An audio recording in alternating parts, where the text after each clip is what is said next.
లక్షలు పోసి లగ్జరీ కార్లు కొనే రకం కాదు మేము. అవే లక్షలతో ట్రాక్టర్ కొని పొలంలో దుమ్ము లేపి దేశానికి అన్నం పెట్టేవాళ్ళం. మమ్మల్ని రైతులంటారు.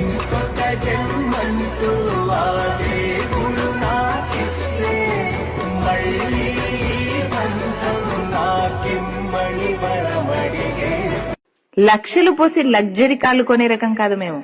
అవే లక్షలతో ట్రాక్టర్ కొని పొలంలో దుమ్ము లేపి దేశానికి అన్నం పెట్టేవాళ్ళం. మమ్మల్ని రైతులంటారు.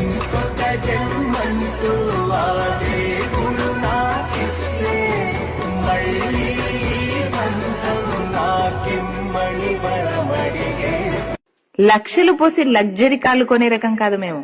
అవే లక్షలతో ట్రాక్టర్ కొని పొలంలో దుమ్ము లేపి దేశానికి అన్నం పెట్టేవాళ్ళం.